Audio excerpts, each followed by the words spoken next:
जनसंपर्क के दौरान बाकरगंज भी गया और बाकरगंज के कूड़े के ढेर के ऊपर हम लोग अक्सर बात करते रहते हैं और इस शहर की एक बदनुमा दाग की तरह उसे माना जाता है। तो मैंने कहा कि उस पर बात करने के बजाय मैं उस पहाड़ को पूरा घूम के उसकी परिक्रमा करके देखता हूं, क्या इस पहाड़ को मैं उठा पाऊंगा या नहीं उठा पाऊंगा। फिर उसके चारों ओर की बस्तियों को देखा, वहां के लोगों के जीवन को देखा, वहां के बच्चों से मैंने बात की और निश्चित तौर पर मैं इतना हतप्रभ रह गया कि इतना बदहाल हाल है कि अगर जो नाली के कीड़े की जो जिंदगी होती है उससे भी तुलना करो तो खराब हाल है। बदबू के मारे आप खड़े नहीं हो पा रहे।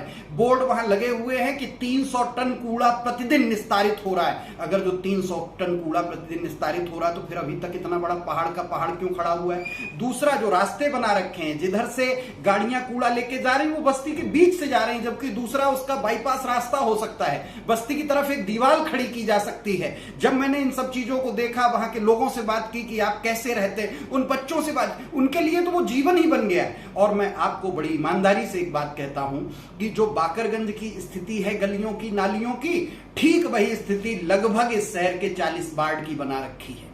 बड़ा शर्म आती है कि दमकता बरेली चमकता बरेली का नारा देने वाले लोगों ने हकीकत में आज तक वहां कभी पैर नहीं रखा होगा। मैं काफी लंबा समय वहां बिताया, लोगों के बीच रहा, उनसे बात की, उनकी समस्याओं को जाना और जाना कि आखिर वो कैसा जीवन जीने पे मजबूर है और वो कौन सा ऐसा पाप किए हैं जिसकी सजा भोग रहे हैं। पाप उन्होंने यही किया था कि लोकतंत्र में भरोसा किया था, वोट दिया था, लेकिन अपने वोट की ताकत आवाज में नहीं बदल पाए। लेकिन अभी हमें भरोसा उन्होंने दिलाया कि आप जैसा प्रत्याशी आया है तो निश्चित तौर पर हमें एक उम्मीद बंधी है कि हमारे लिए भी भला होगा। और मैंने भी उनसे वादा किया है कि जिधर बस्ती है उधर एक बड़ी दीवार उठवाऊंगा। जिस दिन मैं मेयर बनता हूं पहला काम यही होगा कि बाकरगंज की जो बस्ती है, जिधर मुस्लिम बस्ती है, दलित बस्ती है, उधर पूरी दीवार उठेगी। उस रास्ते से कचरे की गाड़ियां निकलना बंद होंगी और पीछे जो रास्ता है शमशान भूमि की तरफ से, उधर से एक रास्ता बनवाया जाएगा और उसकी तरफ से कूड़े की गाड़ियां जाएंगी। दूसरा, मैं जब वहां जाता हूं देखता हूं